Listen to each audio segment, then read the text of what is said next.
Bukod sa mga private sector employees, maaari ding maging miyembro ng Social Security System o SSS ang mga professional employed. Kaugnay nito, maraming katanungang nais masagot ang ating mga kababayan mula sa professional sector ng ahensya, gaya ng kung magkano ang contribution, ano ang mga requirements, at kung mayroon din silang retirement benefits. Ngayong umaga sa Good Morning Boss, tatalakayin ang benefits na maaaring ibigay ng SSS sa mga professional na miyembro nito. Ito ay hatid sa inyo ng Buti na lang, may SSS. Mabuting umaga mula sa SSS at sa punto pong ito, makakapanayan po natin ang head ng Professional Sector ng Department o Professional Sector Department ng Social Security System na si Mr. Noel Coyupan. Sir, magandang umaga po. Welcome sa Good Morning Boss. Araw po at mabuting umaga sa inyong lahat. Mabuting buhay po sa lahat ng mananood at sa inyo pong lahat. Okay, sa ilalim po ng polisiya ng SSS, sino-sino po ba yung nasa ilalim ng coverage ng professional sector? Audrey, sa ilalim ng Republic Act 1161 as amended, halos lahat po ng profesyon ay dapat makasaik ay sapilitan o sinasawag namin compulsorily covered supposedly ng SSS. So sino-sino ba ang mga professional sector? Sino ba ang mga kasapi sa professional sector? Nandyan po yung mga engineers, mga nurses, doctors, mga abogado po. Kasama na rin po dito mga professional athletes, pwede po yung mga artists, actors and actresses. Kasama din po dito ang mga underwriters. So halos lahat ng ay kasama sa sa grupo ng mga professional sector. So yun, halos lahat dapat nga namin talagang maging miyembro ng SSS. Okay, bakit po ba napakahalaga na magkaroon sila ng Social Security Protection? As a term implies, di ba, Social Security Protection. So ito ay paniniguro para sa kinabukasan nila. Kung sila ay mga miyembro, at least po meron silang mapagkukunan ng tulong man lang sa oras ng mga contingencies like na marami. For example, kung nagkasakit, at least meron po silang makukuhang sickness benefit and all the rest. Ito po ay parang kasiguruduhan, paniniguro para po merong kang masandalan sa oras ng pangangailangan. Sa mga boss natin na nanonood ngayon na hindi pa miyembro, mga professionals pero hindi pa miyembro ng SSS, ano po ba yung benepisyo na kanilang dapat makuha kung sila ay magiging miyembro? Kung sila ay magiging miyembro at sa mga kasalukuyang din mga miyembro, marami po tayong benepisyong pwedeng maibigay sa kanila. Gaya po ng sickness benefit o yung benepisyo para sa pagkakasakit. Meron din po tayong disability benefit, yung tinatawag na benepisyo para sa pagkabalda. Meron ding maternity benefit o benepisyo para sa mga panganganak. Pero ito po ay para sa mga babaeng miyembro lamang. Meron din po tayong funeral benefit. Yung parang it's a grant para kung namatay yung miyembro, meron pong pagpapalibing maipalibing. At saka po yung mga death benefit o di kaya yung sa pagkamatay nga, benepisyo para sa pagkamatay, at ito ay ibinibigay sa mga benepisyaryo ng miyembro. So kung titingnan po natin, ang SSS ay nagbibigay ng mga benepisyo from womb to tomb, ika nga.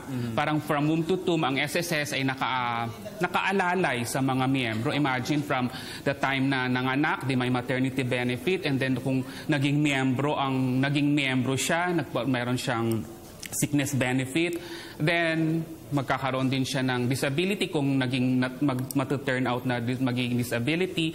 Kung tumanda na siya, meron siyang retirement, plus siyempre namamatay naman po tayo, may funeral at saka death benefit po sa mga beneficiaries. So may mga kwalifikasyon at mga kinakailangang contribution, mga number of contribution para sa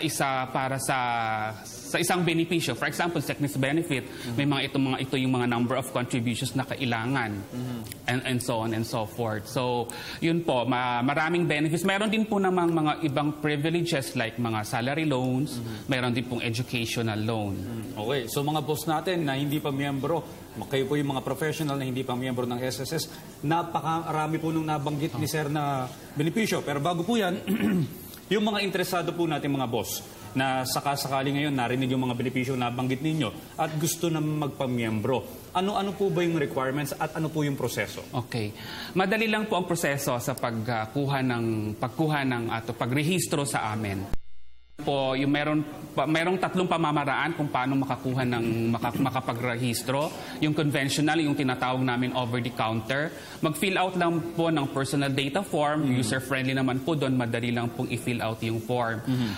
Meron din po kaming tinatawag na registration through the web na kahit hindi kailangang umalis ng bahay, pwede pong magrehistro kung meron silang internet.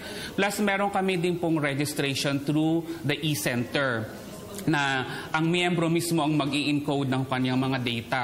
Compared kasi sa over-the-counter, kung ano yung nailagay mo doon, na i-fill out mo doon sa form, yun po ang i-encode ng member service representative natin. So sa mga requirements naman po, kailangan po mag-submit ng birth certificate. Kung wala naman pong birth certificate, pwede po ang baptismal, PRC card, o di naman po kaya ay Seaman's card.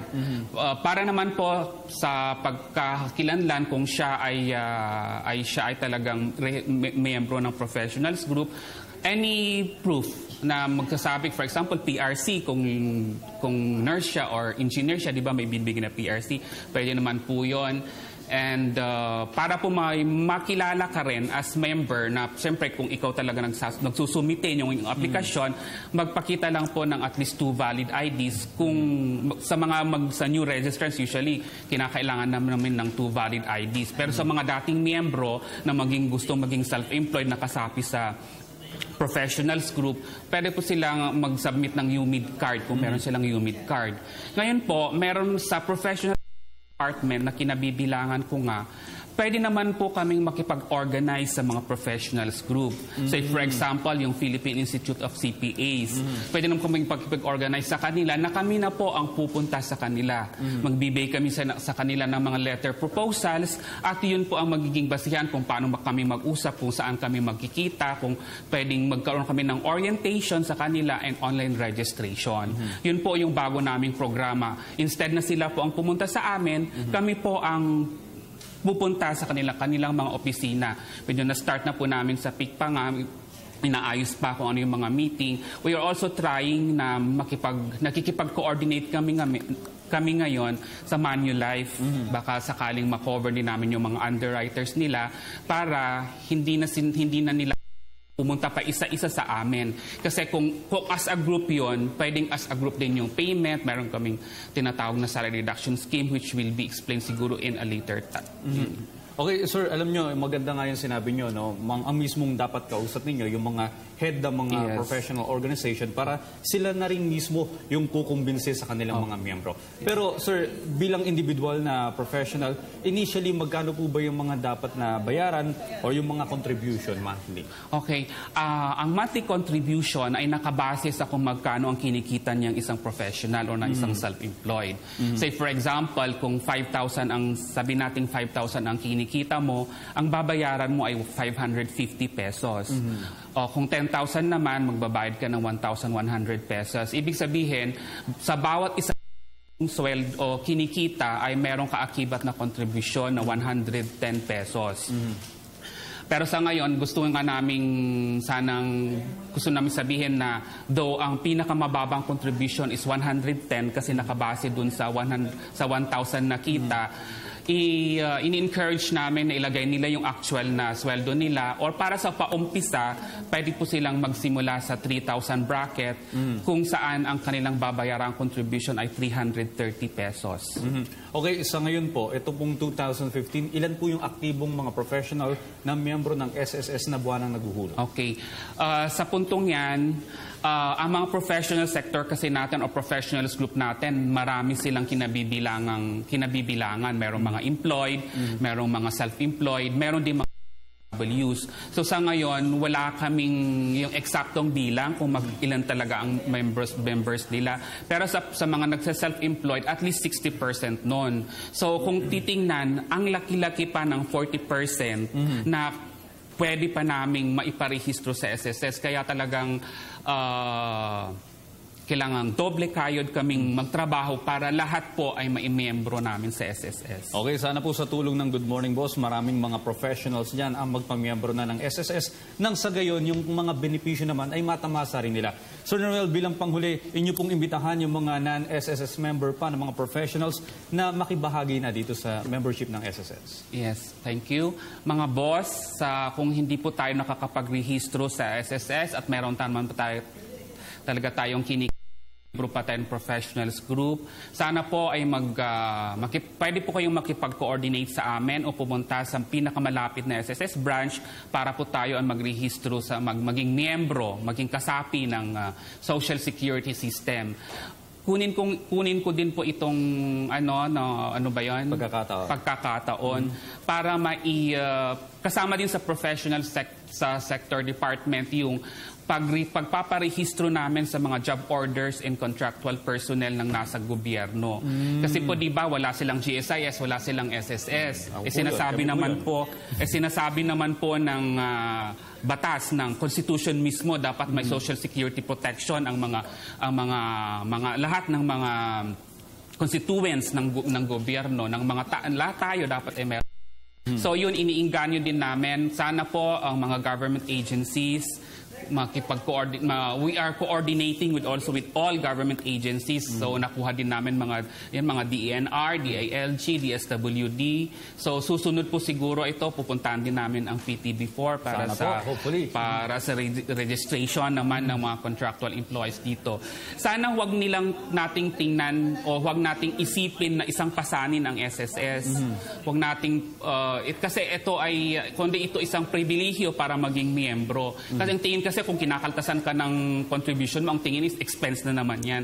Pasanin yan. Sana po isipin na ito ay isang savings para sa kasiguraduhan. Dahil sa SSS, meron po tayong maaasahan sa kinabukasan. Okay, maraming salamat po sa lahat ng impormasyon sa amin ngayong umagang ito, and hopefully nga, mas dumami pa yung mga professionals na miyembro ng SSS. Nakapanayan po natin ang Department Head ng Professional Sector Department ng SSS na si Mr. Noel Cayupan. Diyan lamang po kayo dahil magbabalik pa ang Good Morning Boss. Ang ay inihatid sa inyo ng Buti na lang, may SSS.